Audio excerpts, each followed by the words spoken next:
안녕하세요. 이지은의 직설 진행의 이지은입니다.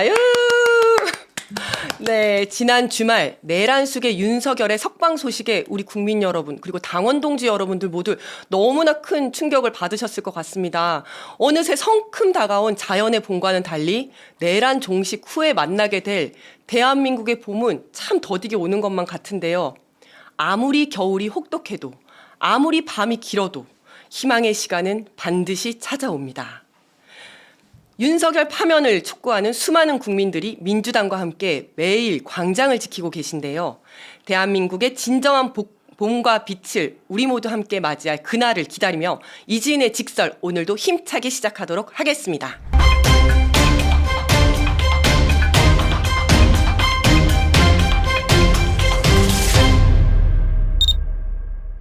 네, 민주당 MTV 이지은의 직설. 악은 집요하다고 하는데요. 그보다 더 억척스럽게 이슈를 파헤치고 탐사하는 이슈 현미경 시간입니다. 오늘은 정치 검사와 정치 판사가 합작해서 대한민국의 법과 정의를 무너뜨린 내란숙의 윤석열의 석방이 불러온 충격과 파장, 그리고 모두의 눈과 귀가 집중된 헌재의 선고 일정과 결과 등에 대해서 자세한 이야기 나눠보도록 하겠습니다. 오늘 이 시간에는 박창진 더불어민주당 부대변인 그리고 송기호 더불어민주당 서울시당 법률위원장이자 송파을 지역위원장님 함께 하십니다. 두 분 안녕하세요. 네, 안녕하세요. 네, 반갑습니다. 다들 집회 나가시느라 고생 많으시죠? 다들 수고하시죠? 어제도 사실 집회 현장에서 다 뵀습니다. 우리 송기호 위원장님은 뭐 하나 갖고 오셨는데 이거 뭐예요? 희망. 네, 어제 집회 때 이 새봄에는 새 나라로 너무 마음에 들어서 어제 가지고 갔습니다. 오늘 네, 희망을 잃지 말고 새봄에는 새 나라로. 네, 새봄에는 새 나라로. 네. 예, 먼저 MTV 처음 오늘 출연해 주셨는데요. 시청자분들께 한 분씩 인사 먼저 해주십시오. 네, 안녕하세요. 송기호입니다. 우리 서울특별시당 당원 여러분 안녕하세요. 네, 수고 많으시죠? 네, 며칠 안 남았습니다. 끝까지 힘냅시다. 송파을 지역위원장도 같이 맡고 있습니다. 반갑습니다. 네, 반갑습니다. 부대변인님, 네, 인사 부탁드립니다. 네, 일들의 대변자가 되고 싶은 더불어민주당 중앙당 대변인 부대변인 박창진입니다. 반갑습니다. 아, 대변인이 곧 되실 거예요, 그렇죠? 네, 반갑습니다. 대변인처럼 행동하자. 대변인 같은 책임감과 사명감으로 하자. 아, 좋게 네. 해석해 주셔서 감사합니다. 네, 감사합니다. 네, 법원과 검찰이 벌인 대국민 사기 합작으로 내란숙의 윤석열이 석방되면서 그 파장이 점점 커지고 있습니다. 법원의 구속 취소 결정 들었을 때 두 분의 심정 어떠셨습니까? 저도 제 인생에 이런 일이 두 번 있나 싶었던 게 네. 제가 그 유명한 땅콩 해양의 그쵸. 주인공이지 네네. 않습니까? 네. 어떻게 비행기를 승무원한테 내리라고 하지? 네. 라고 했던 그때 기분처럼 정말 황당하다. 이런 일이 세상에 있을 수 있는가라는 네. 그런 생각이 좀 들었습니다. 네, 우리 위원장님은 어떠셨어요? 저는 이제 법원 결정문을 이제는 좀 정신을 좀 차분히 읽어봤는데요. 아무리 봐도 구속 취소할 사유는 아니거든요. 전혀 아니죠. 네, 뭐냐면은 설령 네. 그 재판부가 본대로 만약에 그런 해석을 한다 하더라도 네. 이게 구속 취소라는 게 구속할 필요가 없게 된 애초에 구속의 필요성이 없다는 판단을 해야 구속 취소를 하는 건데 그렇죠. 네. 그런 어떤 그 뭐 절차적인 문제는 따로 다른 방법으로 해결을 해야지. 맞습니다. 구속 필요가 없다라는 것에 대해서는 아예 한마디가 없더라고요. 맞아요. 네, 그래서 첫 네. 번째로 이제 구속 취소할 그런 이유가 전혀 없다. 막상 필요성이 구속 없다. 취소 이유에 대해서는 한마디도 안 했죠. 한마디도 없다. 잘못된 결정이라는 네, 점 네. 먼저 말씀드리고요. 네, 네. 하나 더 붙인다면은 저는 이게 사실은 검찰의 구속에 대한 이의 신청이잖아요. 네. 그래서 저는 이게 구속 취소 신청으로 윤석열이 다툴 수가 없고 네.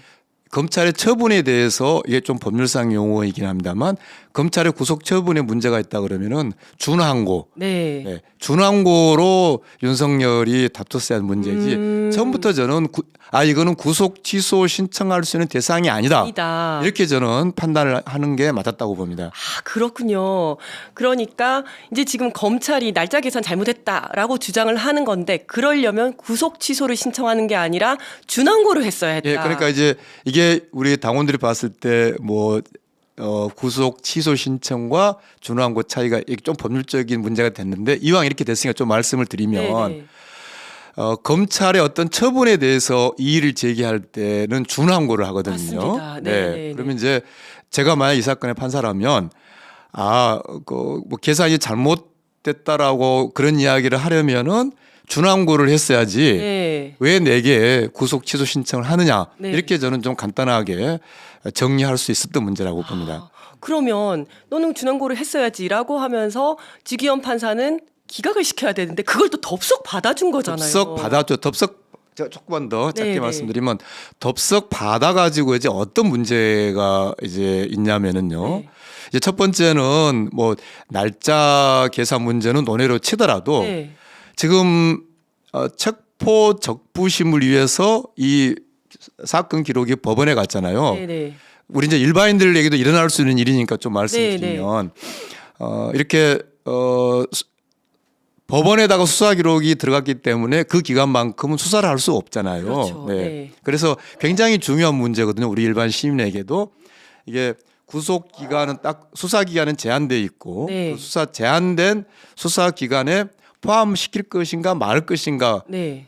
우리 일반 당원들 입장에서는 내가 하루 더 구치소 있어야 되나 말아야 되나 굉장히 중요한 문제라서 좀 네. 말씀드리면 그래서 우리 법원은 특별하게 이제 이 구속 제한 10일, 뭐 20일 여기에 넣을 수 있느냐 넣을 수 없느냐라고 이야기를 규정이 따로 있어요. 네. 그래서 이게 수사 기록이 법원에 가 있을 때는 수사를 할 수 없으니까 네. 그 수사 가능한 구속 기간에는 빼는 게 네. 법의 원칙이고 실무고 이거는 우리 일반인들이 다 이해할 것 같아요. 네. 근데 이 지기현 부장판사 이번 결정의 가장 큰 문제는 네.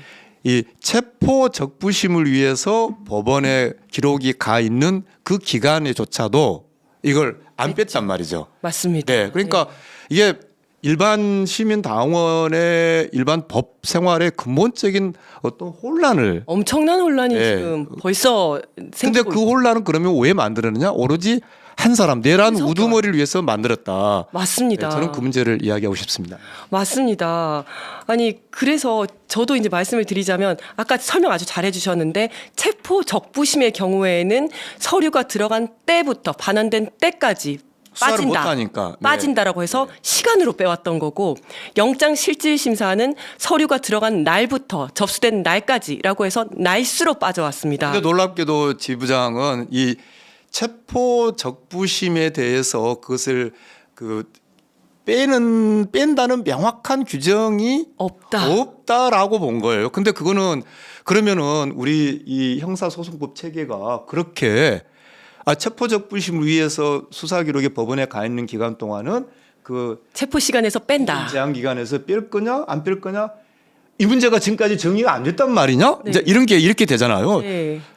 근데 지금까지 검찰이나 법원은 다 마치 구속 적부심에서도 빼듯이 다 빼왔단 말이죠. 맞아요. 네, 그런 큰 원칙, 일반인들이 당연히 전제하고 있는 법 생활에서 알고 있는 그런 원칙까지 저버렸다. 맞습니다. 그러니까 예를 들면 이런 거예요. 머리 무게를 잴 때 안경은 빼고 재는 거예요. 그러면 몸무게를 잴 때도 당연히 안경 무게는 빠지잖아요. 그런데 야 너는 머리 무게 잴 때 안경을 무게를 뺀다라고만 되어 있으니 몸무게 잴 때는 빼면 안 된다. 이렇게 주장하고 있는 거거든요.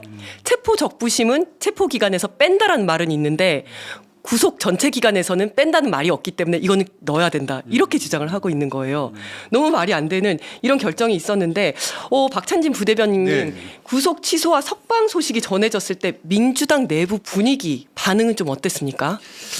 일단 이게 이제 당의 입장에서는 사실을 확인해야 되는 게 있기 때문에 일단 뭐 최고위원회가 열렸고 네. 이어서 뭐 비상총회도 열렸지만 그래서 사실 확인을 위한 여러 가지 절차들이 있었고 저희 또 공보국 입장에서는 여러 가지 질문들이 저희에게 쏟아지기 때문에 네. 거의 뭐 비상체제로 얘기하고 있기도 했고 아울러 무엇보다 이제 국민들이 느끼는 공포심과 불안감이 그렇죠. 많기 때문에 저희가 어떤 자세로 임해야 되는지에 대해서 다시 한번 생각하는 그런 시간들이었던 것 같아요. 예. 그렇군요. 그래서 순차적으로 나름의 절차를 잘 밟아서 잘했다라는 생각이 들고 당시 그날 바로 이어서 제가 뭐 이렇게 종편에 나가서 한 2시간 동안 이 사안과 관련돼서 얘기를 해야 되는 상황이 있었는데 네. 과정을 미뤄보자면 비전문가지만 우리 네. 위원장님처럼 네. 열심히 공부를 밤새워서 해서 나가서 임하는 이런 자세를 가지고 모든 우리 당직자들 임했다라는 말씀을 드리겠습니다. 아니 그런데 송기호 위원장님 네. 그 방금 말씀하신 것처럼 이게 말도 안 되는 법률가가 봤을 땐 정말 말도 안 되는 결정인데 생각지도 못한 아주 해괴망측한 셈법이잖아요. 그런데 법원은 도대체 왜 이런 결정을 한 걸까요? 그 결정문을 이제 보시면 그 말미에 이러이러한 이유로 이 법원은 이렇게 판단한다. 우리가 생각할 때 사법부라고 할 때 법원이라고 할 때 뭐 서초동에 있는 법원 건물을 의미하는 게 아니라 한 재판부, 네. 네, 한 사람이 사실은 법원이거든요. 네. 이번 결정문에도 법원이라고 나와 있어요. 네. 이 법원은 이렇게 판단한다라고 결정문에 나오지. 네. 직원 부장 또 우리 세 사람이 재판관을 이렇게 판단한다는 게 아니라 네. 우리가 생각할 때 사법부 법원이라는 게 건물을 의미하는 게 아니라 네. 한 사람 판사들 네. 의미하거든요. 왜 제가 이 말씀을 드리냐면 그렇다면 한 사람이 법원이라면 네. 정말 일반인들의 법 상식 네. 어떤 형평 누구나 받아들이는 또 그런 법 질서의 그 위에서 안정적으로 어떤 경제 생활도 하고 살아가는 거잖아요. 네. 그래서 저는 직윤 부장이 그렇게 묻고 싶어요. 결정문에 이 법원은 이렇게 판단한다라고 썼는데 그럼 과연 자기가 법원으로서 법원답게 판단했는가? 아까 말씀드린 것처럼 누구나 다 알고 있는 그런 기초적인 원칙 그동안의 실무를 깼단 말이죠. 네. 그렇다면 그걸 깨야 되는 법원으로서 내가 왜 깼는지를 설득을 해야 돼요. 네. 알 수 있게. 네. 저 같은 꼭 뭐 법률가가 아니라 네. 법이라는 게 뭡니까? 우리 일반 시민이 지켜야 되고 시민을 위한 거잖아요. 근데 이제 제가 꼭 하나 더 덧붙이고 싶은 것은 이분은 법원으로서 정당하게 자기 자신의 생각을 밝혀진 게 아니라 자, 기본적으로 결정문은 크게 딱 두 부분밖에 없어요. 하나는 그동안에 진행되어 왔던 어떤 일반적인 원칙, 법원에서의 실무, 검찰 실무를 다 깨고 네. 나서 왜 깨는지에 대한 이야기가 없고 그리고 마지막으로 교묘하게 저는 이거 대단히 비겁하다고 생각하는데요. 뭐냐면 마치 공수처의 수사권에 문제가 있는 것 같은 느낌을 들도록 느낌적 느낌을 그렇지. 딱 치고 나가요. 맞아요. 저는 이건 정말 잘못됐다. 왜냐하면 제가 법원이라면 네. 제가 이 판사라면 예를 들어서 정말 공수처의 수사권이 내란죄 수사권 그 윤석열이 그렇게 이야기해왔던 그건 뭐 5명이 지금까지 법원이 다 아니다 수사권 있다라고 그렇게 해서 했는데. 절차를 진행했는데 네. 그러나 지기현 부장은 어쨌든 이 내란죄 자체의 재판장이잖아요. 네, 네. 그렇다면은요 만약에 자기가 봐서 공수처가 수사권이 없어? 바로 판단된다면 네. 수사 범죄 증거 중에 공수처가 관련된 증거는 이거는 수사권이 증거능력 없어. 없는 네. 공수처가 수사를 했으니 증거 없다고 빼면 그만이에요. 맞아요. 그러니까 나중에 윤석열에 대해서 사형이든 무기든 뭔가 선고를 할 때 네. 내가 보니 공수처는 수사권이 없더라. 그래서 공수처가 관련된 증거는 내가 증거로 채택하지 않는다. 네. 이렇게 해결할 일이에요. 그렇죠. 그런데 이거를 엉뚱하게 구속 취소를 제가 지금 부득이 이게 법률위원장이다 보니까 또 법률 이야기 좀 합니다. 네네. 네, 다 끝나는데 엉뚱하게 이거를 이 내란 우두머리가 풀려 나오는 그 말을 듣고 추종자들은 다 감옥에 있는데 네. 그것뿐만 아니라 내란이 얼마나 큰 헌법 질서 침해입니까? 우리 맞습니다. 일상을 얼마나 심각하게 위험에 빠뜨리는 겁니까? 그러면서 그동안에 오랫동안 실무적으로 또 법 해석상 네. 단순히 기존의 관행이 그랬다는 건 말씀드린 거 아닙니다. 맞아요. 현행법의 해석에서도 네. 충분히 체포 적부심도 당연히 구속 적부심과 법적 성질이 같기 때문에 같이 뺀다. 네. 이런 법리가 얼마든지 가능함에도 그걸 다 무시하면서까지 네. 이 판을 뒤집어 놓고도 막상 비겁하게 뭔가 공수처 수사권이 문제가 있는 것처럼 느낌적인 네. 느낌? 이러면서 자기가 법원이다라고 네. 결정을 했다는 거 저는 정말 분노합니다. 저도 정말 비겁하다고 생각하는데 본인이 생각할 때 수사권이 없다? 이러면 없다라고 판단을 해야 되는데 그 판단마저 안 하고 있잖아요. 그 판단하라고 놔두는 아니 그 게 판단할 지점이 더구나 여기도 지금도 아니야. 지금도 나중에 아니야. 윤석열에 대해서 형 선고할 때 윤석열의 범죄를 뒷받침한 증거로서 행여 공수처 관련 증거가 있으면 공수처 정말 자기가 공수처가 수사권이 없다 판단한다면 공수처 수사권이 없기 때문에 공수처발 자료는 증거를 안 쓴다. 쓴다. 이러면 그만이에요. 그러면 되는 네, 건데. 이걸 여기까지 가져와 가지고 구속 취소할 것도 사안도 아니지만 네. 마치 이 결정문에 뭔가 깊은 뭐 고뇌나 뭔가 있는 것처럼 근데 그건 정말 저는 비겁하다. 맞아요. 무책임하다. 그런데 더욱 어처구니가 없는 게 검찰이죠. 검찰이죠. 네. 그래서 즉시 항고를 할 거라고 당연히 할 거라고 생각을 했었습니다. 그런데 검찰이 즉시 항고를 포기를 했어요. 바로 석방 조치했단 말이죠. 예, 여기에 대해서 어떻게 생각하십니까? 우리 박창진 부대님이 말씀하시기 전에 제가 얼른 네. 얘기하십시오. 예. 저만 말씀드린 것 같아서 네, 네. 네. 자 이제 검찰로 내려오면은 이제 뭐가 문제가 있냐면 어제 이제 법원 행정처장 즉 대법관이죠 이 말씀했잖아요. 상급심 판단을 네. 받아 보는 게 보는 게 필요하다. 자, 이 말이 굉장히 중요한 말이에요. 네. 아까 제가 뭐라고 말씀드렸습니까? 직위원 판사 결정문에 보면 나 직위원 부장은 이렇게 판단한다 아니라 이 법원은 네. 한 거죠. 그렇기 때문에 우리 일반인들이 생각할 때는 그런 생각을 다 못하지만 사실은 법원 건물에 있는 한 사람 한 사람이 다 법원이에요. 맞아요. 옆방에 있는 판사가 법원이에요. 네. 그렇기 때문에 법원은 기본적으로 어떤 생각이냐면 다른 판사들의 결정에 대해서 뭐라고 잘 안 합니다. 네.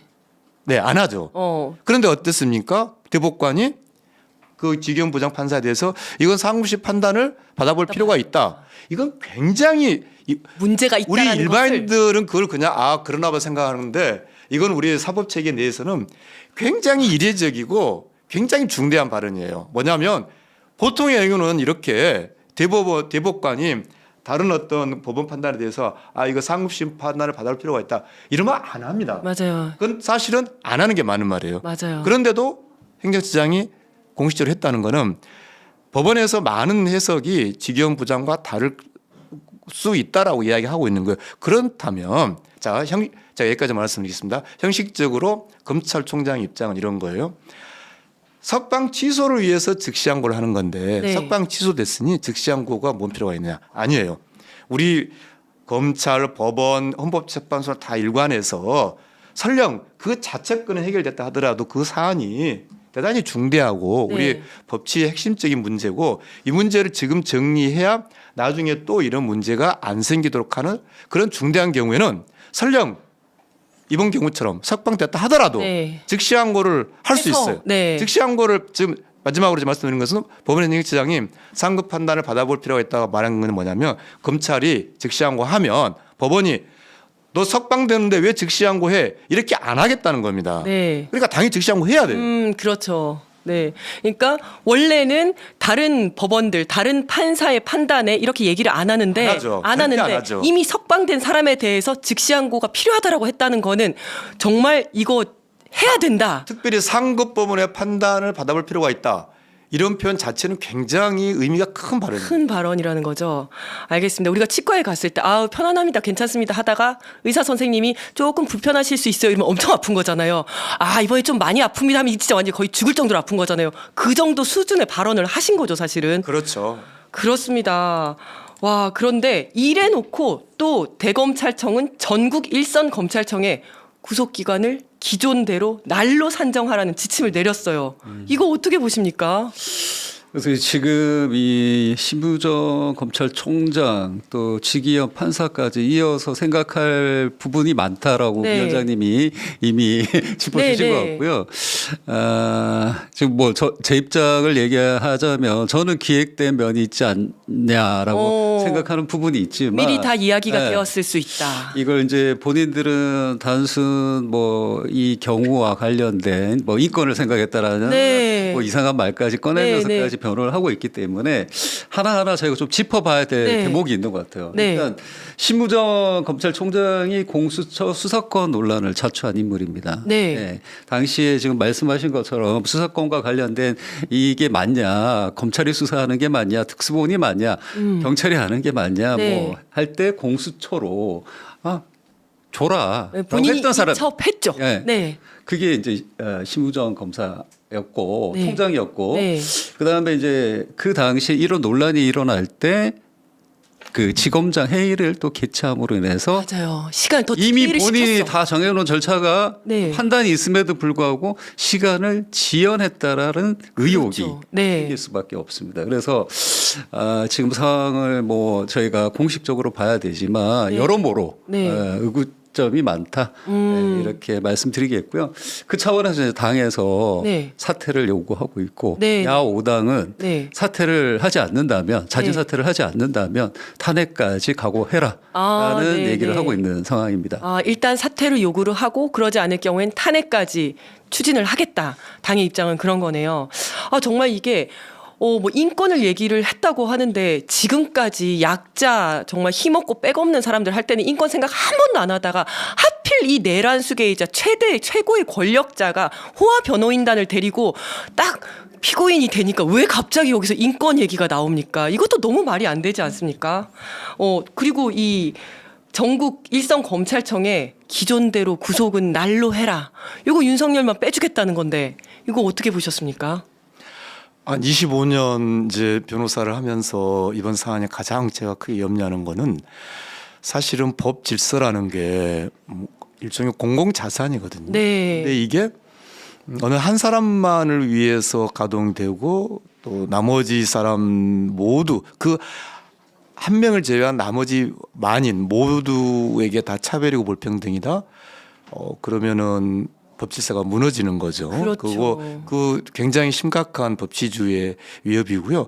저는 이 말씀 좀 드리고 싶어요. 뭐냐면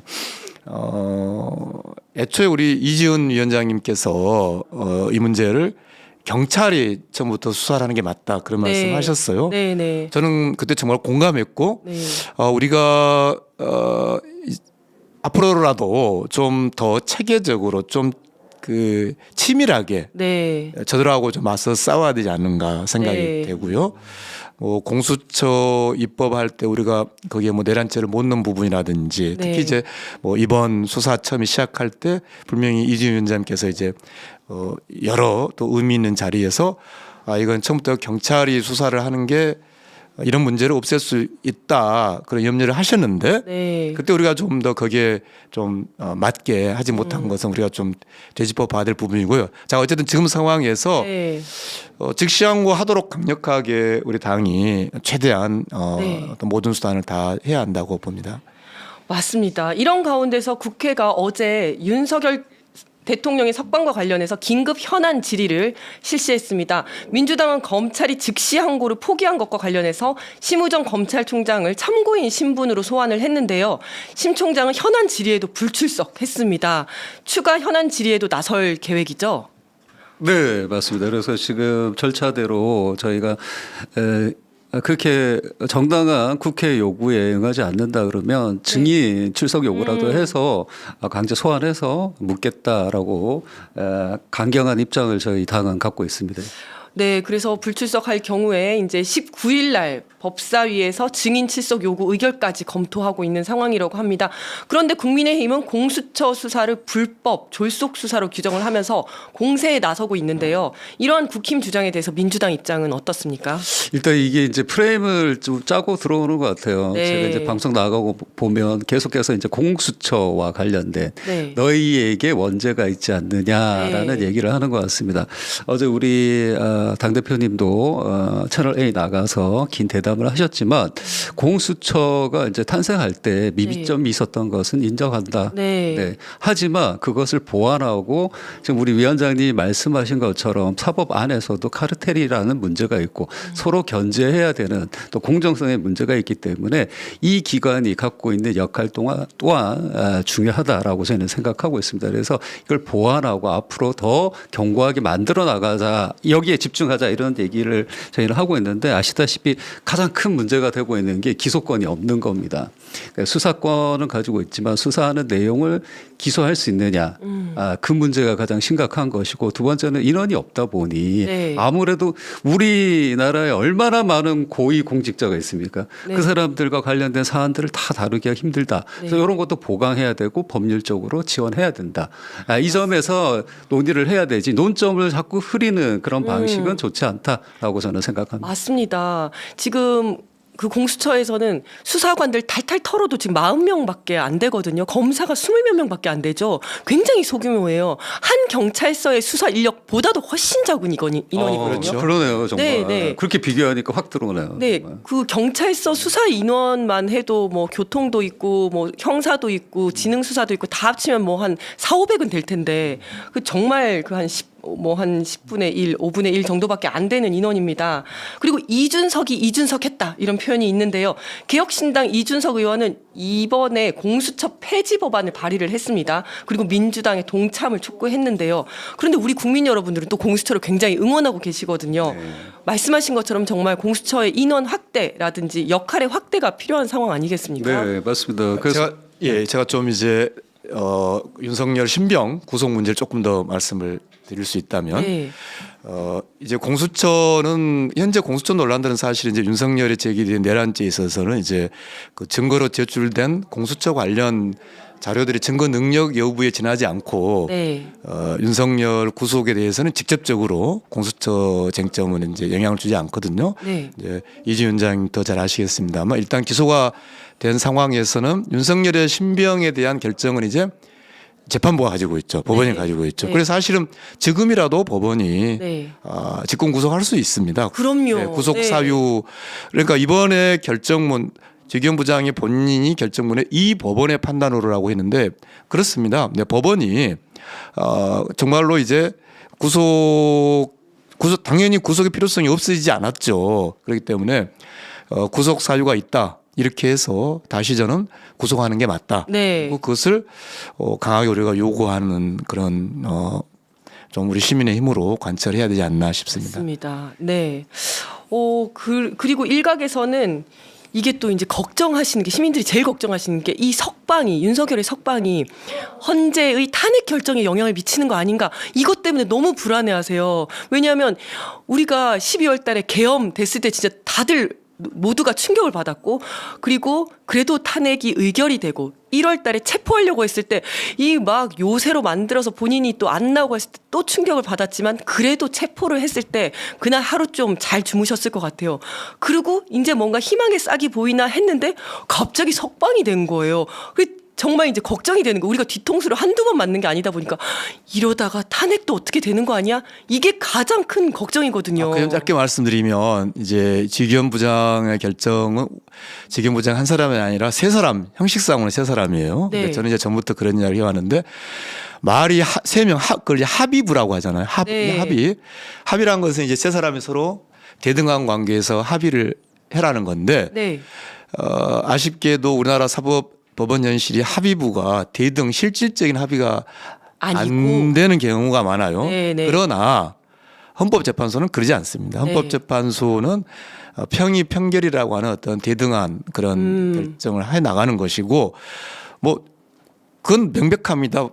우리가 뭐 그동안 너무나 당연한 명백한 일을 거스르는 일이 일어나서 이제 우리가 정말 분노하고 있지만 네, 저는 그렇게 계속 말씀드릴 수밖에 없네요. 법리적으로 네. 헌법재판소의 대등한 평결에는 이 내란죄 피고인의 구속 여부는 전혀 영향을 미치지 않는다.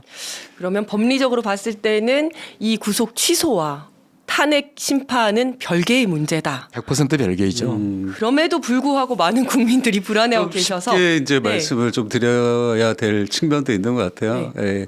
그래서 이번에 이제 윤석열이 탄핵 국면까지 간 것은 계엄령을 발표했는데 이것이 이제 절차적으로 정당했는가? 맞는 일인가를 그렇죠. 따지는 얘기인 네, 거죠. 네. 그래서 지금 계속해서 윤석열 변론 기간에 한덕수 같은 인물들이 그렇게 얘기를 하지 않았습니까? 국무회의조차 없었다. 그죠. 심지어는 나는 국무회의라고 생각지도 않았다. 그죠. 라고 얘기를 하죠. 네, 그래서 네. 절차적 정당성이 없었던 것처럼 이미 행정적으로 문제가 있었다. 네, 이 절차가. 여기에 대해서 이제 논하는 거죠. 네. 그래서 이거가 이제 논해지는 게 지금 헌재에서 이루어지고 있는 탄핵 심판인 네. 것이고 그다음에 형사적으로 이제 재판은 아직 진행은 안 됐지만 네, 형사적으로 재판이 왔을 때는 나중에 뭐 노상원 수첩 같은 그런 네. 내용이라든지 국회로 이제 군인들을 보내고 선관위로 군인을 그것도 네. 총칼을 가진 그렇죠. 군인들을 파견한 것이 네. 잘못된 것이 아니냐라고 이제 뭐 서로 변론을 하겠죠. 네. 그런 과정이 있기 때문에 현재는 아주 심플하고 단순한 것을 다루고 있다. 그래서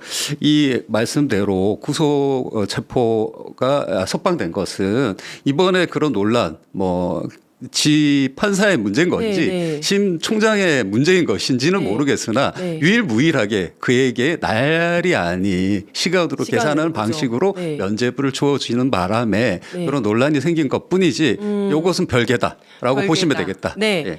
그럼에도 불구하고 불안해하시는 국민 여러분들을 위해서 민주당은 어쨌든 그야말로 비상모드입니다. 민주당의 대응 상황 한번 짚어주시죠, 대변인님. 네. 일단 뭐 잘 아시다시피 지금 저희 하루에 2번씩 의원총회를 개최하고 있습니다. 오후 3시, 밤 10시 이렇게 하고 있고요. 어제부터 지금 그 오후 3시 의원총회가 끝나고 나면 모든 의원님들이 도보로 맞아요. 광화문으로 가서 저희의 굳은 결의를 보여드리고 네. 또 국민들에게 아까도 말씀드린 것처럼 불안과 공포가 아닌 우리가 국정 운영을 책임하는 한 축으로서 열심히 국민 여러분들을 대변하겠다. 이 위기를 극복해 나가겠다라는 자세로 임하고 있고요. 아울러 이제 개별 의원님에 따라서 네. 릴레이 농성을 하신다든지 단식을 하시다든지 이런 이제 행동도 같이 하고 있다라는 말씀을 드리겠습니다. 네, 온 국민의 관심이 헌법재판소의 결정에 쏠려 있는데요. 일단 윤석열 측에서는 변론 재개 신청은 하지 않겠다라고 밝혔습니다. 그 속내를 어떻게 추측해 볼 수 있을까요? 없는 절차까지도 다 만들어서 해왔는데 왜 이렇게 갑자기 변론 재개 요청을 안 한다는 거지? 저도 이게 좀 궁금하더라고요. 변론 재개를 안 하는 이유는 뭐 여러 가지가 있겠지만 아무래도 지금 명확한 본인 범죄와 관련된 증거들이 나오다 보니까 더 이상 해봤자 자기에게 손해라고 저는 생각하는 것 같아요. 개인적으로. 그렇군요. 그래서 이제 다른 전략을 세우고 있는 것이 아닌가라는 이제 의구심을 갖습니다. 그래서 요즘 이제 기자분들 저희 공보부에서 만나보면 기자분들도 그런 얘기들을 많이 하시더라고요. 네네네. 뭐냐면 이 윤석열이 지금 이제 그 한남동으로 들어가서 할 수 있는 일이라는 것이 자기가 그 소추될 수 있는 기간을 좀 더 느린다. 그러니까 형사 재판이든 탄핵 그 심판이든 좀 느려서 그동안 선고를 늦게 나게 한다. 장외에서 선동 정치를 좀 해서 그게 압박이 되는 방식. 그래서 제가 좀 감해지는 방식을 좀 추구하지 않을까라는 그 정도의 이제 그 본인의 행동 반격에 축소가 있기 때문에 선택할 수 있는 선택지. 가 그것밖에 없지 않았을까라는 생각도 듭니다. 예. 제 생각에는 네네. 이제 변론 제기 신청서를 쓸 수가 없었겠죠. 네, 일부 보도처럼 이제 마은혁 재판관 임명 또 변수도 있겠지만 네. 변론 제기 신청서라는 거는 이제 이미 이제 변론을 이거 뭐 법률 용어이긴 합니다만 변론의 종결. 네. 그러니까 그동안 심리를 쭉 해와서 이제 충분히 다 심의가 됐다. 네. 그렇게 한번 이제 끝이 났어. 점을 찍고 네. 그걸 근거로 이제 판결문을 쓰는 이걸 이제 변론 종결이라고 네네. 하는데 그동안의 변론 과정에서 중요한 쟁점인데 뭔가 새로운 뭔가 드러나야 이제 네. 변론 재개 신청을 하거든요. 네. 근데 객관적으로 그런 게 없고 또 하나 중요한 건 변론 재개 신청을 하게 되면 우리 지난번 박근혜 헌재 결정문도 있었습니다만 이 대통령이 헌법을 준수할 의지가 있느냐. 그렇죠. 지금까지 자신의 중대한 이런 반헌법적 네. 이런 내란으로 헌법 재판을 지금까지 받아왔는데 네. 중요한 쟁점에 뭐것도 없는데 이 사람이 변론 제기를 들어와 그러면 네. 저는 그 자체가 오히려 아, 어 헌법을 지킬 생각 없고 이걸 계속 지원하려고만 네, 하는 오히려 네, 탄핵을 반면을 더 높이는 거죠. 그래서 저는 이제 아까 그 이야기로 다시 돌아오면은 결국은 지기현 부장 그다음에 심 총장이 이제라도 네. 우리 국민 일반이 좀 평온하게 네. 좀 안심하고 좀 생활할 수 있도록 지기현 부장도 이제 이 윤석열 구속 필요성에 대해서 판단을 다시 해서 네. 왜냐하면 윤석열의 신병은 지금 전적으로 이 내란죄 재판부가 가지고 있거든요. 네. 그러니까 저는 그 점은 조금은 이해를 해주고 싶어요. 내가 내란죄 재판을 실제 해야 될 재판장이다 보니 네. 뭐 압박은 있을 거라고 봅니다. 네. 뭐 구속 과정에서 그런 문제가 뭐 없었으면 하는 마음도 있었겠죠. 그러나 대단히 아까 제가 처음에 비판했듯이 대단히 비겁하고 무책임한 결정이었다. 그걸 이제라도 네. 법원으로서 제가 여러 번 말합니다만 결정문에 이 법원은 이렇게 쓴단 말이죠. 한 개인 판사가 아니라 상권 분립의 한 주체인 법원으로서 지기현 부장이 윤석열 구속 필요성을 인정해서 다시 구속하는 거. 그리고 검찰총장은 대법관도 즉시항고하면 우리가 그거를 너 왜 즉시항고하지 않겠다고 하니까 심사해 보겠다. 거기다 하니까 네. 즉시항고를 하는 거. 이 두 개가 지금 마지막 남아 있는 두 사람이 그래서 지금까지 우리 국민들이 낸 세금으로 먹고 산 사람들이잖아요. 또 네. 나름 또 대우도 받고 산 사람들이잖아요. 그럼요. 이제라도 좀 우리 일반 시민을 위한 마지막 봉사 그렇게 그래서 좀 네. 싶습니다. 뭐 이어서 말씀을 좀 드리자면 네네네. 아까 저희가 이제 실문이 나왔는데 예, 약간 흐름 속에서 놓친 네. 답변이 있어서 그 이준석이 이제 공수처 폐기를 주장하면서 들고 나온 장애 그 선전전이나 네. 현재 지금 간저로 돌아가서 변론조차 포기하는 듯한 모습을 보여주는 윤석열이나 네. 장애로 나가서 선동 정치를 하겠다라는 맥락은 비슷한 것 같아요. 그래서 윤석열은 아마도 이제 지금 형사처벌을 최소화하기 위해서 어떤 이제 뭐 심지어는 서부지법 폭동 난동 사태 같은 걸 뭐 노리고 있을 수도 있는 네, 것이고 네. 이준석은 지금 이 국면에 내란 종식이 제일 중요한 국민들의 지금 국정 혼란을 막는 최대 과제인데 대선 뭐 선언 출마 선언을 하고 있는 격 아니겠습니까? 그래서 네, 네. 이 와중에 이제 선동의 수단으로 이걸 사용하고 있는데 저희 당에서는 전현희 의원님께서 네. 이 공수처 검사 연임 제한 네. 규정을 삭제하고 임기 정년을 63세까지 보장해주는 공수처 설치 및 운영에 관한 법률을 지금 발의해서 발의하는 논의하고 거죠. 있다. 아. 예. 그래서 저희는 지금 목적이 저희 당의 일괄된 방향은 내란 종식이 먼저다. 예. 이 그렇습니다. 말씀 다시 드리겠습니다. 네, 방금 서부지법 폭동 사건 그 얘기도 하셨는데요. 헌재 결정에 따라서 제2의 이런 지법 폭동 사건, 서부지법 폭동 사건이 일어나는 거 아니냐라는 그런 우려도 상당합니다. 지금 극우 세력들이 헌재 앞에 모여서 격렬한 시위를 하고 있고 헌재의 도면이 유출됐다 이런 이야기까지 있습니다. 우려되는 점들이 어떤 게 있을까요? 지금 이제 경찰 같은 경우에는 모든 상황에 대비를 해서 정말 가포비상하고 한 제가 200개 정도의 기동대를 다 지금 투입을 할 예정이에요. 네. 한 15,000명 정도가 이제 그 앞에서 이제 진공 상태라는 건 뭐냐면 헌법재판소 앞에서부터 한 100m까지는 완벽하게 어떤 민간인도 출입하지 못하도록 하겠다. 이런 얘기가 방어막을 만드는 거죠. 그러겠다라고 네. 얘기까지 하거든요. 어떤 점들이 우려되죠? 제가 이제 일단 약간 에피소드인데 제가 거주하는 곳이 우리 뭐 위원장님과 같은 마포갑지구지만 네, 네. 서부지법과 아주 가깝습니다. 5분밖에 안 걸리죠. 네, 그래서 네. 당일날 네. 그날도 저희가 토요일날 광장에서 이제 그 행진까지 하고 집으로 귀가하는 중에 제가 지금 말씀하신 그 진공이라고 그러셨나요? 네, 네. 그런 이제 장벽들이 그때 좀 좀 약간 허술하긴 했지만 그때는 상상도 못했어요. 이런 쳐져 일이 벌어질 있는 거라고. 바람에 집까지 이 버스나 택시가 뭐 갈 수가 없어서 맞아요. 걸어서 애호개역에서 공동역을 지나가야 되는 그렇죠. 그런 게 있었는데 그 마포역 당시에 근처 사시잖아요. 느꼈던 공포감이 정말 심각했습니다. 당시에 이제 제가 좀 약간 알려진 얼굴이니까 제가 네. 지나가니까 그쪽 극우 분들께서 박찬진이다 뭐 이런 거 아니에요? 저 새끼 얼굴 많이 봤는데 네. 이런 발언들을 실제로 하셨고 어떤 분들은 아주 소심하게 가방 같은 걸로 저를 친다든지 아. 이런 사례가 있었습니다. 그래서 정말 이 폭동 사태를 보자면 저희가 만반의 준비를 해야 되는 건 확실하다라는 생각이 들고요.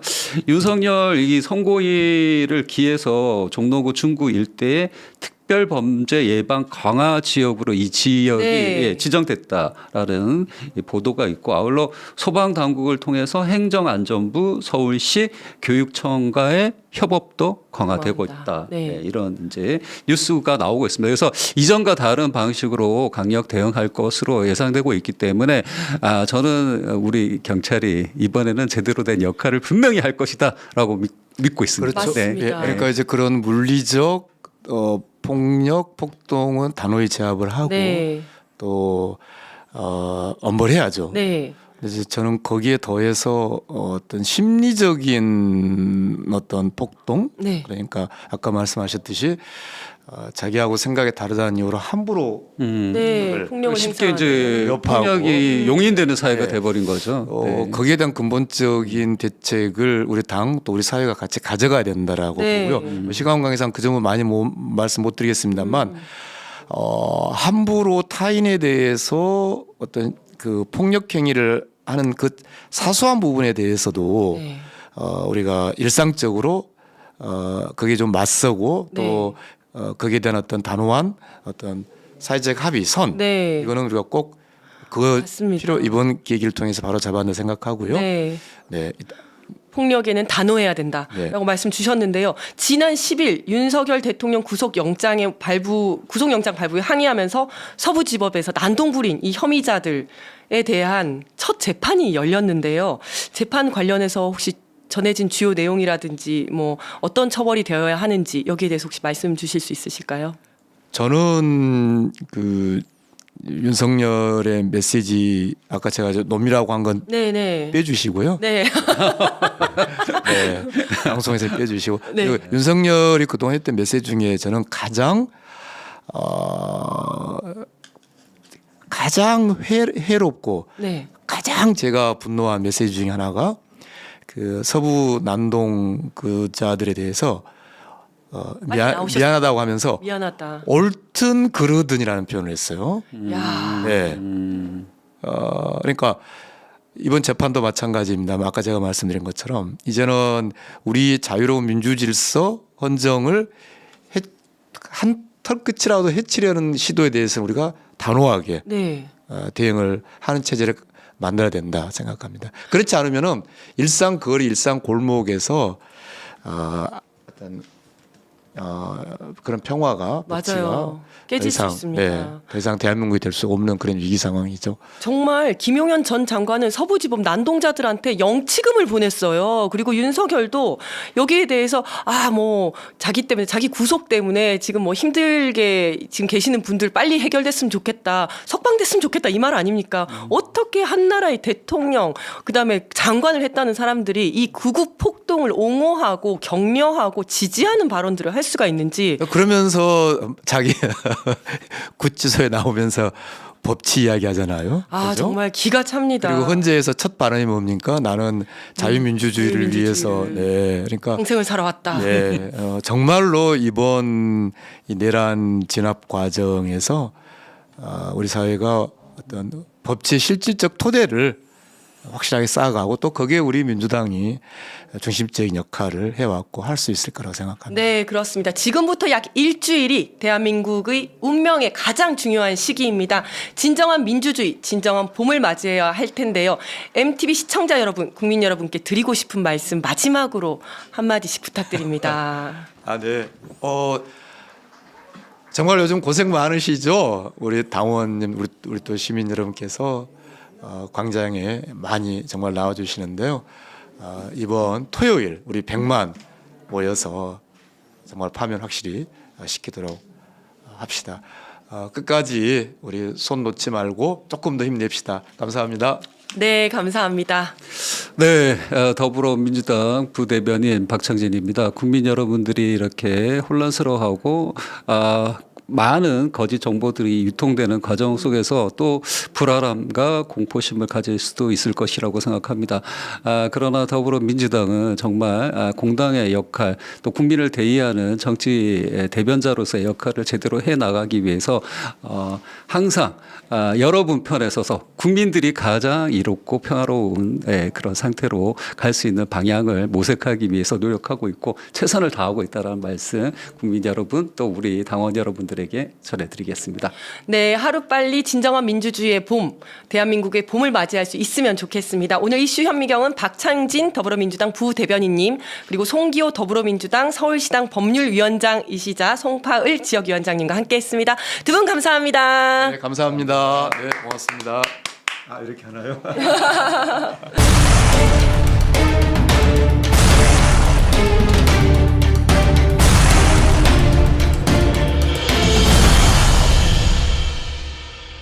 군을 앞세워 대한민국 헌정 질서를 파괴했습니다. 사형과 무기징역형밖에 없는 내란 수괴의 혐의자였습니다. 온 국민이 불안에 떨며 겨우겨우 첫 체포를 한 윤석열이었습니다. 그런데 단 2명의 공무원이 그를 석방시켰습니다. 형사소송법까지 위반하며 단군 이래 한 번도 사용한 적 없는 해괴 망측한 셈법으로 윤석열 석방의 길을 열어준 쥐기현 판사. 그리고 그 결정을 기다렸다는 듯 항고할 권한을 포기하고 그대로 윤석열을 풀어준 심우정 검찰총장. 범죄자를 수사하고 기소하고 처벌해야 하는 법집행기관과 사법기관에서 가장 악랄하고 위험한 범죄자를 풀어주기 위해 법까지 어기는 결정을 한 것입니다. 단 한 번의 마지막 기회가 남았습니다. 즉시 항고의 기한은 내일까지입니다. 심우정 검찰총장은 지금이라도 당장 즉시 항고하십시오. 그것이 당신 때문에 나락으로 떨어진 검찰의 명예를 그나마 지키고 국민 앞에 사죄라도 할 수 있는 마지막 길입니다. 이상 팩트 아이킥이었습니다.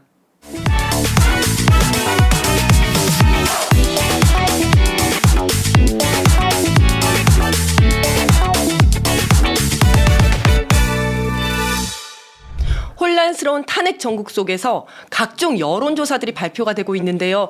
이게 민심을 제대로 반영한 게 맞나? 의구심이 들기도 하고요. 조사 기관들마다 결과가 달라서 좀 궁금하기도 한데요. 오늘 이 시간에는 여론조사 전문가이신 메타보이스 김봉신 대표님을 모시고 탄핵 민심을 짚어보도록 하겠습니다. 김봉신 부대표님 안녕하십니까? 네, 오랫동안 정치에서 여론조사는 국민의 목소리를 반영할 수 있는 중요한 도구로 여겨지고 있습니다. 여론조사의 역할을 어떻게 봐야 할까요? 그렇죠. 과거에 아주 예전에는 벌써 한 30년 전 이럴 때는 이제 여론조사가 안 될 때가 있었습니다. 그렇죠. 예, 그 당시에는 그래서 큰 맥주집 같은 데서 대선이 있으면 다 같이 이제 이렇게 단지가 돕니다. 그래서 네네. 지지하는 후보들을 이렇게 써서 그렇군요. 그래 이제 술자리에서 이제 여는 거죠. 열어서 이제 누가 김대중, 김영삼 누가 더 많이 나왔다. 이래서 이제 누구 승패를 가리거나 이랬는데요. 여론조사가 이제 과학화되면서는 이제 그런 일이 거의 없어졌죠. 여론조사 언론에 충분히 나오고 있고요. 네. 정말 좋은 게 과거에 한국갤럽의 박무익 회장님은 그 여론조사의 아주 좋은 기능 중에 하나가 바로 이렇게 자기가 어느 동네에 갔더니 다들 자기를 당선권에 있다라고 하면서 야, 너 나가 너 출마해. 그래서 돈 좀 써. 이렇게 되면 너 이길 거야. 이렇게 해서 패가망신하는 경우가 많았는데 패가망신을 막아주는 도구로서 여론조사는 그렇구나. 큰 역할을 했다. 자기 객관화가 가능하다. 그렇죠. 보니까 나 1%밖에 안 나와 막. 그렇죠. 조사해봤더니 5% 이렇게 되면 그러면 이제 갤럽에서는 주로 이제 그런 얘기를 했다는 겁니다. 나가지 마시라. 나가지 마시라. 이 정도 해가지고는 지금 이기기 어렵다. 예. 보통 시작할 때 한 30 정도 나와줘야 되는데 너는 나가도 안 된다. 이런 것들을 객관적으로 알려주는 그런 역할을 했다는 겁니다. 네, 그러네요. 참 30년 전에 저는 투표권이 없었습니다만 그때 맥주집에서 단지에다 이런 걸 넣었었군요. 예. 네, 근데 여론조사의 신뢰성이 높은가? 이 질문엔 좀 의문이 드는 것 같아요. 특히 요즘에 이거 믿어도 돼? 막 이런 생각하시는 분들 많은데 그 이유는 뭐라고 보십니까? 잘 아시다시피 1월 올해 들어서면서 네. 보수 성향이신 분들이 굉장히 여론조사의 응답 적극성이 굉장히 강해졌습니다. 네. 여론조사는 선착순입니다. 선착순. 선착순, 그러네요. 네. 들어와서 더 보수 성향이신 분들이 막 달려와서 네, 네, 그 네. 자리에 앉으면 더 이상 앉을 좌석이 없으면 저 더 이상 1000명 안 딱 받는 되면 거죠. 문 닫히잖아요. 예, 안 받는 겁니다. 그렇게 되면은 나머지 분들은 못 들어오기 때문에 마치 그게 여론의 전부인 것 마냥 네. 보이게 되고요. 그렇게 되면 아주 깊은 곳에 있는 물 밑에 있는 그런 심층 여론이 반영이 되지 않은 것들도 있을 수 있다. 네. 이렇게 보시면 됩니다. 단 이렇게 보셔야죠. 그런 여론도 여론은 여론이구나. 네. 그러나 국민 전체를 대표하는 여론의 전체 여론이냐라고 했을 때는 아닐 수 있죠. 네. 그런 것들은 감안해서 보셔야 되고요. 특히 이제 ARS 조사 같은 경우에 그 바글바글 끓는 그런 민심들은 확 잡아서 보여주는데 네. 바로 이렇게 심층적인 어떤 중도 성향이시거나 아니면 정치 관여도가 좀 떨어지거나 그래서 여론조사 응답에 적극적이지 않은 분들은 잡지 못하는 그런 단점이 있습니다. 네. ARS가 더군다나 최근에는 이제 ARS 정치 관여도가 높아지는 정세에서는 네. 이렇게 가는 것이죠. ARS 조사에서 자기가 뭐 표집이 되고 싶은데 그렇게 되면 연령대를 속이거나 그렇군요. 성별을 속이거나 네, 네. 보통 이제 여성 20, 30대 이런 청년층이 이 다른 일들에 관심이 많기 때문에요. 네, 네. 그 정치 관여도가 좀 떨어지는 경우가 있는데 네. 그러면은 인구 비례에 따라서 그분들을 못 잡는 경우가 있지 않습니까? 네, 네. 그러다 보니까 60대, 70대인 남성분들이 20대 여자야라고 예, 하면서 20대, 30대 여성이라고 응답을 하는데 그거 그냥 누르면 되는 거니까요, 그죠? 예, ARS에서는 이제 버튼 누르는 방식이기 때문에 그렇게 한다고 해서 뭐 문제가 없잖아라고 해서 누르고 그리고 나서 자기의 정치적인 뭐 정당을 지지한다 할지 뭐 다른 것들에 대해서는 자기 의견대로 그냥 눌러버리는 겁니다. 이게 허위 응답이죠. 네. 표본으로 들어가기 위해서 네. 선착순으로 얼른 갔더니 이거 안 될 것 같아.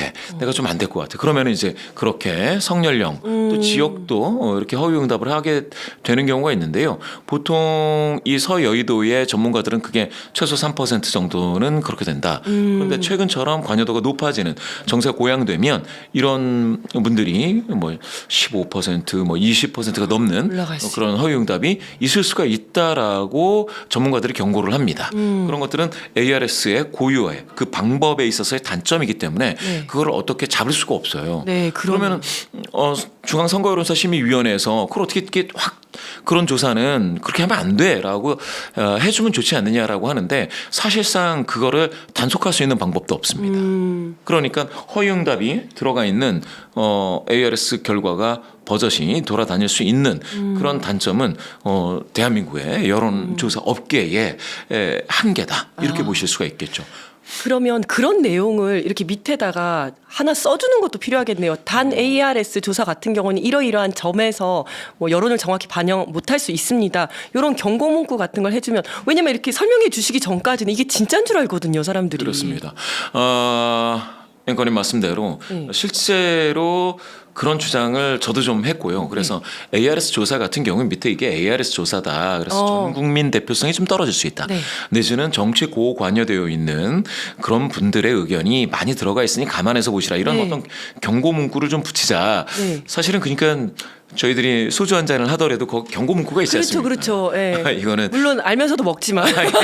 네. 물론입니다. 그것도 감안해서 네. 그렇지만 이게 건강에는 좀 나쁠 수 있지만 당장 내가 스트레스를 받았으니 소주 한 잔을 마시는 거는 네. 뭐 감안하고 우리가 네, 먹지 네. 않습니까? 그렇죠. 그런 것들처럼 ARS 조사도 굉장히 고관여되어 있는 분들의 어떤 의견이다라는 것을 감안해서 볼 수 네. 있게끔 언론에서 조치를 하는 것들이 어떠느냐 네. 이런 얘기를 했는데 사실 지금 언론에서는 ARS 조사냐 전화면접 조사냐를 구별하지 않고 이게 여론조사다라고 네. 해서 비교해서 올리고 있습니다. 네. 그러다 보니까 잘 모르시는 이 평상시에 이제 이런 데에 관심을 많이 못 기울이신 분들은 ARS에서 뭐 어떻게 되면 지난번에 그랬죠. 1월 달에 윤석열 대통령이 사실은 국회에서 탄핵안이 가결됐는데도 지지도가 굉장히 높아졌다. 근데 그거는 그 전에는 평가 문항이었거든요. 네. 그런데 이거를 비교할 수 없는 건데도 갑자기 그런가? 막 이렇게 잘못 그 평가되는 잘못 그 비교되는 그런 어떤 언론 네. 노출 그런 기사 콘텐츠에 그대로 받아들일 수 있는 좀 문제가 있다. 문제가 좀 있습니다. 그런 부분은 좀 잡아주셔야 된다고 봅니다. 네, 그럼 본격적으로 윤석열 석방 전후로 발표된 지난 한 주간의 주요 여론조사 결과를 좀 짚어주시죠. 이런 얘기들이 있었습니다. 중앙일보에서 이거는 이제 3월 11일에 윤파면 55.6%, 복귀가 이제 43%, 격차가 더 벌어졌다. 네. 이렇게 나왔습니다. 리얼미터 조사 결과를 반영한 건데요. 사실은 이제 이 조사는 10일 날 조사를 했고요. 네. 요거는 선거 문항이 아니기 때문에 중앙 여심위에는 등록이 되어 있지 않았습니다. 네. 다만 이 중앙일보 보도에 따르면 이게 구속이 취소가 됐는데 네. 그런데도 파면을 요구하는 즉 그 뭡니까 탄핵에 찬성하는 그 여론이 굉장히 더 우세해졌다. 그래서 네. 벌어졌다. 아. 이렇게 나온 기사가 있었습니다. 네, 네.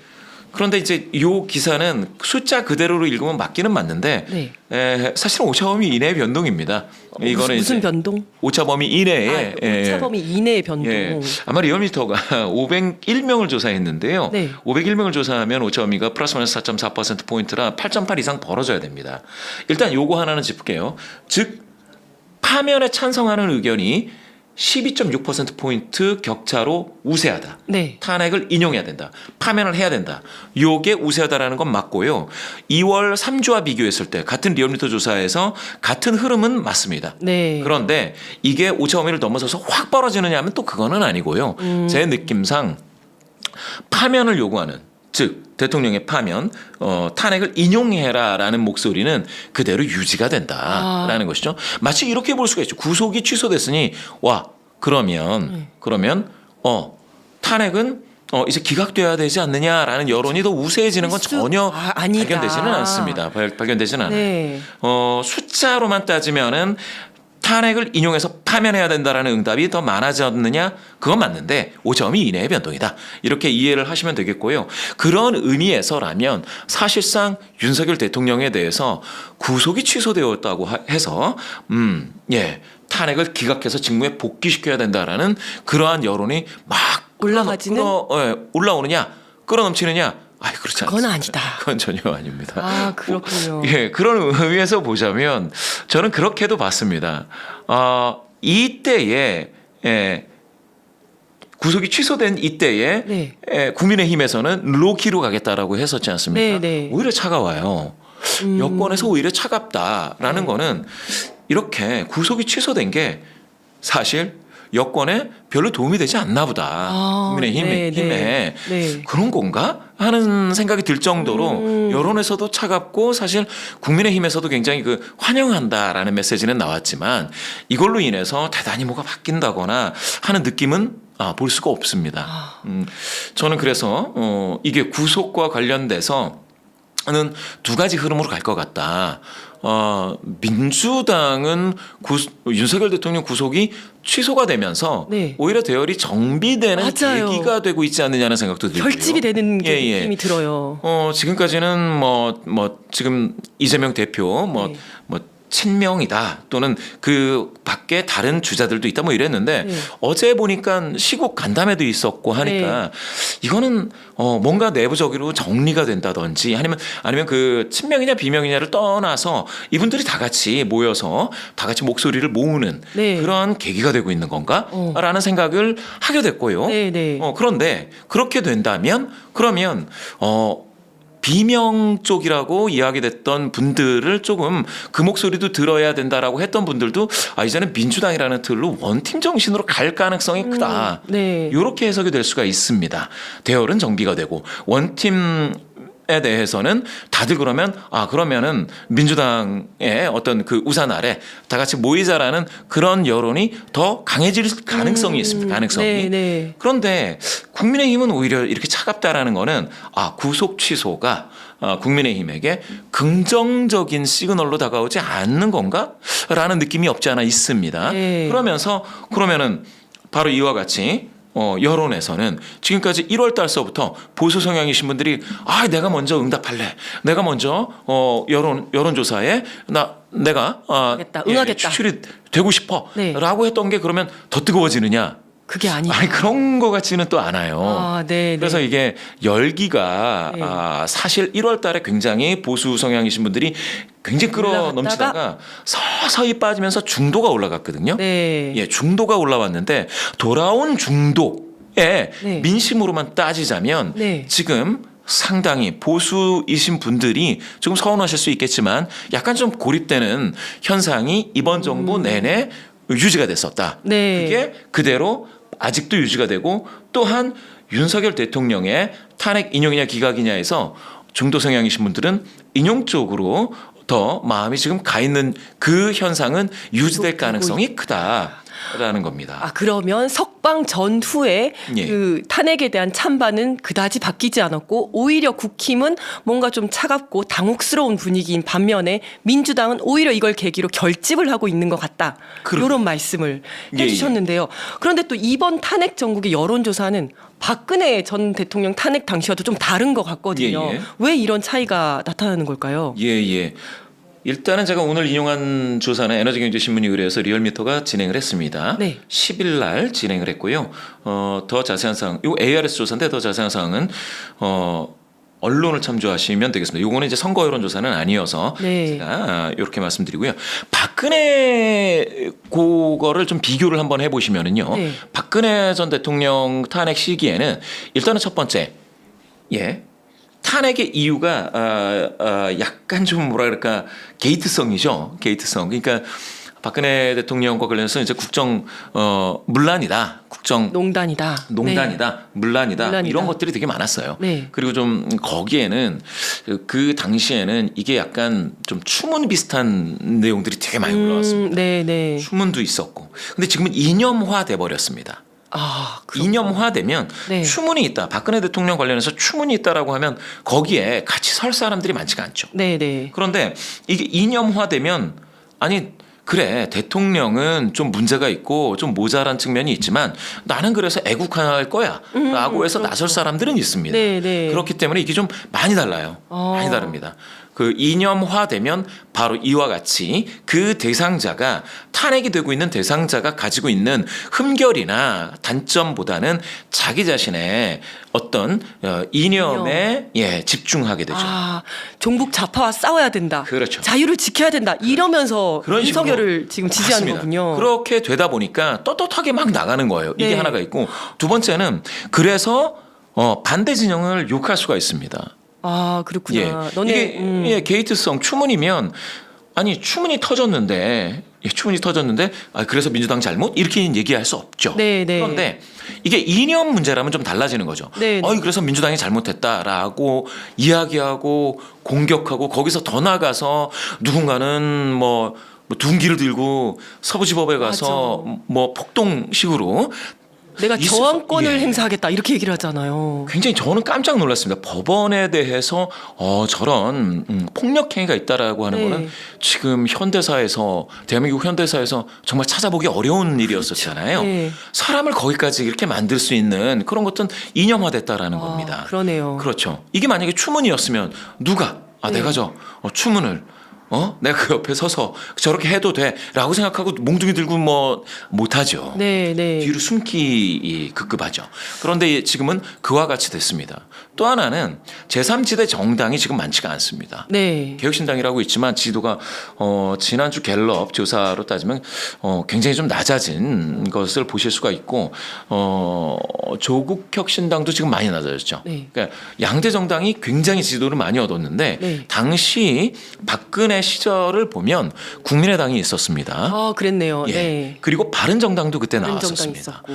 예, 보수 성향이신 분들이 바른정당도 굉장히 많이 지지를 했었어요. 지금은 그런 대안이 없기 때문에 네. 양쪽으로 쫙 나눠져 가는데 있다. 그러면 국민의힘을 보고 있는 것이죠. 네. 그렇게 되다 보니까 이런 상황이 되어 왔습니다. 따라서 이 상황을 그러면 보수 성향이신 분들도 마찬가지지만 그러면 국민의힘과 누굽니까 윤석열 대통령을 무조건적으로 지지해서 앞으로도 그러면 윤석열 대통령 이렇게 하는 건지는 조금 지켜봐야 돼요. 네. 미래 권력을 분명히 보고 있을 겁니다. 네, 네. 보수 성향이신 분들도 그럼 누구냐? 그렇게 되면 결국엔 어느 순간에는 윤석열 대통령과 손절을. 끊어야죠. 네. 손절을 하고 네. 거리두기를 해야 되는데 네. 그게 언제냐라는 것들은 정치 일정에 따라서 달라질 네. 것 같습니다. 또 궁금한 게 여론조사 기관들마다 예. 이게 또 결과가 다르지 않습니까? 그건 왜 그런 걸까요? 그거는 이제 응답률의 차이, 요일에 따른 차이 이런 것들이 요일. 있는데 네네. 약간 좀 뭐랄까 하우스 이펙트들도 많습니다. 하우스 이펙트에 대해서도 잠깐 설명을 해주시죠. 예. 조금 뭐랄까 한쪽의 결과만 너무 계속 나오는 경우가 있습니다. 네, 그 경우에는 네. 이제 설문 문항 자체가 네.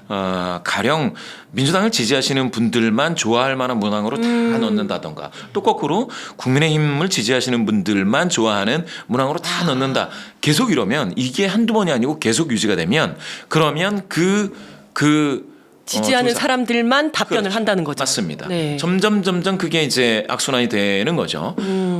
한국갤럽 같은 경우 또는 한국리서치 같은 경우 큰 조사 회사들은 네. 이와 같은 하우스 이펙트가 나타나지 않게 하기 위해서 굉장히 브랜드 관리를 열심히 합니다. 네. 예, 열심히 한다라는 것은 어느 특정 지지 성향이신 분들만 들어오게 하면 안 되기 때문에 네, 네. 가령 더불어민주당 지지하시는 분들이 좋아할 문항이 뭐 2문항 들어갔다. 그러면 보수 성향이신 분들도 응답했을 때 뭐 이상 없는 그런 것들을 문항을 이렇게 좀 균형 있게. 좀 네. 맞춰준다거나 하는 것이죠. 그리고 문항 내에도 조금은 문구가 네. 이게 기분 나쁘면 안 되는 거예요. 그렇죠. 예. 중간에 끊어버리잖아요. 그렇습니다. 그러면 이제 포함이 안 되는 거고. 맞습니다. 과거에 저는 어떤 걸 봤느냐면 추미애 그 당시 예전에 문재인 정부 당시 추미애 법무부 장관의 그 자녀의 그 군 복무 휴가 문제가 네, 있었거든요.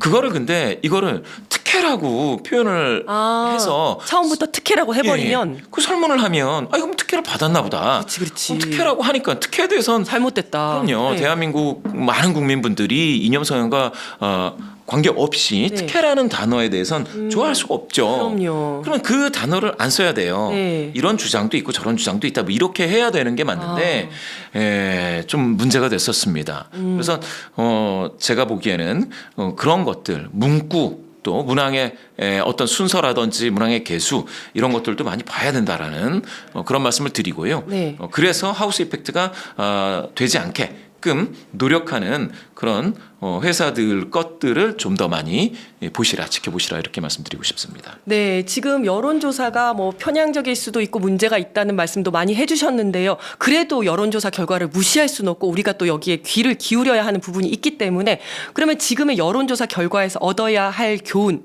파악해야 할 민심은 어떤 건지 그리고 특히 우리 더불어민주당 MTB에서 모셨기 때문에 이 혼란스러운 탄핵 전국 상황에서 여론조사 전문가로서 더불어민주당이 더욱 집중해야 될 부분은 뭔지 말씀 부탁드리겠습니다. 예. 맞는 말씀이십니다. 이게 사실 ARS 조사에서 지금 진보 성향자가 20%가 안 돼요. 아, 그렇군요. 그러면서 네. 다음 정부가 교체돼야 되느냐, 정권 네. 교체냐, 정권 재창출이냐가 대등하다 이렇게 나오는데 오, 이렇게 한번 생각해 보셔야 됩니다. 투표는 선착순이 아니잖아요. 그렇죠. 예, 선착순으로 1,000명만 투표할 수 있습니다. 이런 건 없잖아요. 네네. 시간대가 열려 있고 형편에 따라서 오전이건 오후건 저녁은 하여튼 다 와서 할수 투표를 있고, 다 해라. 쉬는 날에 다 예. 사전 투표도 있다. 이렇게 네. 되기 때문에 그럼 진보 성향이신 분들도 투표는 다 할 거란 말입니다. 네. 그렇게 되면 어떻게 될지는 시청자 여러분들께서 더 잘 파악하실 수 있을 것 같습니다. 그래서 네. ARS 조사가 일방적으로 보수 성향이신 분들이 좀 그 진보 성향이신 분보다 너무 많다라고 네. 하면 그거는 좀 감안해서 읽으시라 이렇게 말씀을 드리고 싶습니다. 네. 그리고 이게 있습니다. 정당에서 하는 여론조사는 굉장히 독특하거든요. 아, 그래요? 예. 민주당 중앙당에서 하는 조사가 있다라고 네. 하면 그거는 공표용 선거 여론조사 즉 언론용하고는 굉장히 다르게 네. 분석용입니다. 네. 이런 것들은 따로 있기 때문에 정당에서 하는 여론조사를 녹음해서 막 이렇게 얘기하시는 분들이 있어요. 이 정당에서 지금 이상한 조사를 하고 있다. 그런데 모든 정당은 다 전략적 인사이트를 발굴하기 위해서 굉장히 고도로 설계하는 네. 그런 면이 있기 때문에 그런 것들은 문제시하기가 되게 어려워요. 네. 예, 그런 것들에 대해서 정당에서 하는 여론조사가 뭐 왜곡돼 있다 뭐 이렇게 하시는데 꼭 그런 거는 아닙니다. 아니다. 네. 언론용 조사와 다른 거를 하고 있는 곳이 뭐 정당이다. 더불어민주당도 또 그 중에 하나이고요. 네. 그렇게 되기 때문에 중앙당에서 하는 조사에 대해서 믿을 수 없다라고 하시는 분들이 있는데 그런 것은 아니다. 안심하시라. 그런 거는 뭐 국민의힘도 마찬가지고요. 네, 작은 정당들도 다 마찬가지고 더불어민주당도 마찬가지다. 이런 말씀을 한번 드려보고 싶습니다. 네. 예, 이게 좀 다르다. 네. 그리고 이제 집중해야 될 부분을 말씀 주셨는데 저는 그렇게 생각합니다. 이번에 이재명 대표 또 부산 시에 갔지 않습니까? 네, 네. 다른 정당의 지자체 장을 만나서 네. 손을 잡고 이렇게 지역 현안을 논의하고 하는 이런 것들이 이념을 떠나서 먹고 살자라는 먹사니즘, 잘사니즘에 관련된 내용이다라는 것들은 굉장히 인상 깊게 봤습니다. 네. 저는 오늘 이제 서울시당인데요. 서울시당에서도 그와 같은 부분에 시당위원장님이 굉장히 연부역강하시고 굉장히 정열적이시니 네. 그런 것들 소상공인들을 좀 만나신다던가 그들의 목소리를 또 청취하시는 것도 굉장히 중요하다. 네. 이런 생각이 듭니다. 그래서 저는 최근에 더불어민주당이 이념을 떠나서 중도 또 보수까지 합리적 보수까지 다 같이 할 수 있다라고 하는 그런 포지셔닝은 굉장히 긍정적이니 적극적으로 그러한 부분에 계셨던 그런 분들의 중도 성향이시고 또 합리적 보수인 분들하고 손을 잡고 이야기를 나누는 것도 굉장히 좋을 것 같다. 네, 감사합니다. 더불어민주당이 이념을 떠나서 중도 그리고 보수까지 아우를 수 있는 정책을 이제 논의를 하고 또 정당이 다른 지자체장을 만나서 그런 것들에 대해서 함께 이야기하는 장을 가지는 게 매우 필요하겠다 말씀을 주셨습니다. 네, 오늘은 여론조사 전문가이신 메타보이스 김봉신 부대표님을 모시고 여론조사로 탄핵 민심을 짚어보는 시간 가졌습니다. 오늘 함께 해주셔서 대단히 감사드리고 오늘 너무 재밌었습니다. 네, 감사드리고 다음번에 또 모시도록 하겠습니다. 네, 저는 다음 주 목요일 3시에 만나 뵙도록 하겠습니다. 감사합니다. 감사합니다.